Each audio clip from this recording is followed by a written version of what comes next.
absolutely delicious. Check these out. Perfect for afternoon tea. These are golden brown on the outside. They're light and fluffy on the inside. And these are the ingredients you're going to need. Self-raising flour, whole milk, whole cream, we've got salt, and we've got sugar. That's it. Super simple. But before I show you how to make them, the most important thing to do is get your oven on hot. So I've turned my oven on, it's preheated to 200 degrees. We want it nice and hot. We're going to bake these super fast. We're going to get colour on the top, light and fluffy in the middle. Okay, let's get going. First thing we're going to do is sieve our self-raising flour. So pushing it into a sieve, we've got a fine sieve here, and we're just going to tap it all the way through to aerate that flour, get rid of any lumps. Now I'm going directly onto my workbench here. I've got a big wide space, very clean, it's nice and flat, so I'm good to do this. You could do this in a mixing bowl though. You could do it in an electric stand mixer, but I prefer doing this one by hand so I can feel my dough. I'm going to make a well, add the sugar, add the salt, and we're just getting ready to add our liquid. So we've got whole milk and we've also got thickened cream. We're just going to combine the two, and a pastry scraper is a really handy tool to have in your kitchen because I'm going to cut this liquid into the dry ingredients. So I'm just adding a small amount of that liquid and I'm just gradually adding the dry ingredients into it and just tapping it up and down and just kind of cutting that liquid into the dough. Now scones need to be handled carefully, so you don't want to overwork this dough. So we're going to add the liquid gradually and just kind of cut it in as we go until all of the liquid is in, or most of the liquid. So slow and steady will win this race. You don't want to be mixing this too hard and fast. I'm just taking my time, and this really is a nice therapeutic thing to do in an afternoon or a morning. You're going to get some scones on. It's always best to do these fresh. So give yourself sort of 15 minutes to get this dough made. And again, adding some liquid and just cutting it into the flour. And as you can see, there's some big lumps forming now.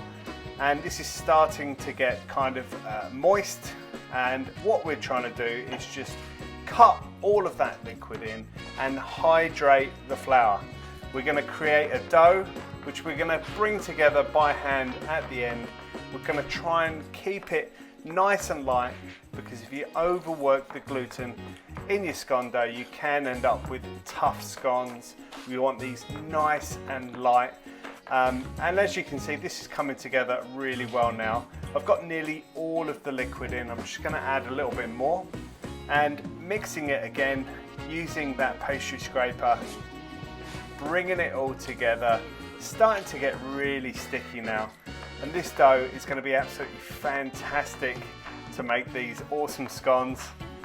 Just cutting it in, taking my time, making sure that I'm now eradicating all of the lumps and I'm mixing in all of that liquid into the dough.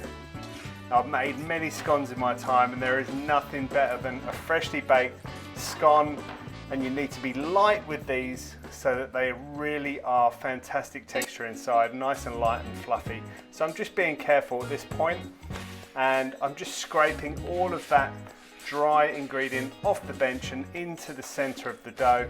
This has probably taken me, I've sped up the video a little bit in parts, but you've seen it, it's probably taken about 8 minutes to get to this stage. And as you can see, I pretty much do have a dough now. It is quite wet in places, so I'm just using my pastry scraper to mix it a little bit further. Now, if I put my hands on this, it really is quite wet, but as you leave it onto the bench, the flour does hydrate and it does suck up a bit more of that moisture. So although that might seem like it's a little bit wet, it is actually fine. I've got some extra flour here just for dusting, not too much. I'm just going to put it onto the bench and then folding that dough over, and I'm just going to get a bit more flour on top, and I'm just going to use light hands just to kind of pat this dough down. I'm also getting the rest of the dough off the bench there using my pastry scraper. It's a really handy tool when you're making scones. Bit more flour on top, and just very lightly moving it around, pushing it down. I'm trying to create a flat bottom on these scones and a flat surface on top. I'm trying not to overwork this dough, so I'm just using my hands to flatten them down. And I must say, this is looking pretty good now. I'm really happy with this. It's moving freely on the bench. I've got a little bit of flour underneath. It's not sticking to the bench. Using my hands just to flatten it down.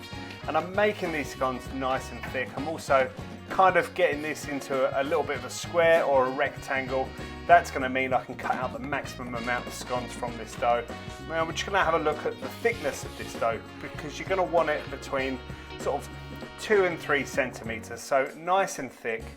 This recipe I'm giving you here is going to make 12 scones. And if you roll it out to this thickness or pat it out to this thickness, you'll be able to get all of those 12 cut out. Now we're ready to cut out our scones. This pastry cutter here, you need to roll it in a little bit of flour first, and that's going to stop the scones sticking. So as you cut out the scone, don't kind of press down and twist on an angle. You just need to press down nice and flat. And I always have a little chucks or paper towel handy, and I clean the cutter every single time I cut a scone. Again, straight down after it's been put in the flour. And as you can see there, these are beautiful, nice and thick, nice and sort of high. They're not leaning over in any way, which of course means they'll lean over in the oven.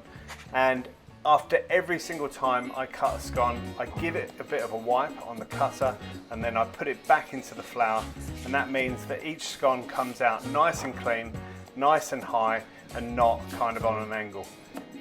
This piece of dough you can see here has created 9 scones, so I'm just going to re-roll this dough. You can re-roll your scone dough. I don't recommend re-rolling your scone dough more than once, because it can become overworked and tight. So I'm just gently pushing this together, using a bit of flour on my hands, just to push it back down again, like we did last time, making sure it's not stuck to the bench. And I know that I can get another 3 scones out of this. I'll probably get a few more, but we're going to go for 12 perfect scones. So pushing it down, it's about the same thickness. Again, cut it in the flour, pushing it down, and we've got 12 scones. There's a little bit of dough left over. You could add a bit of cheese to them, make one giant savoury scone. But these are ready to go, and they're going straight into the oven. No egg wash, no anything. Set a 12-minute timer, and look at that. When they come out, they're nice and golden brown on top. They're absolutely amazing. They smell incredible. Just gonna put them onto the bench. Let's have a look inside. Look at the steam coming out. They're super hot, nice and light and fluffy, and they're ready to go. So all I do now is just use some ice and sugar, just to dust the top, give them a little bit of a finish there. And the question is it jam or is it cream first? I'm going to go jam. I'm doing apricot jam. It's one of my favourites. But whatever way you do it, whatever way you decide, the outcome's going to be the same. They're going to be absolutely delicious. Look at that. We've got jam, we've got heaps of cream. That is the perfect scone. Let's give it a go. Oh yeah. Wow. Classics are a classic for a reason. I've been meaning to make this video for you. Made lots of scones in my time. Now you have the tools to make the perfect scone. I hope you love this video. Don't forget, the recipe is on studiokitchen.com.au. Give these a go, I urge you. They are amazing. I'm going to get stuck into these. Perfect for Hope you enjoyed the video. Give them a go. Let us know how you went. Cheers.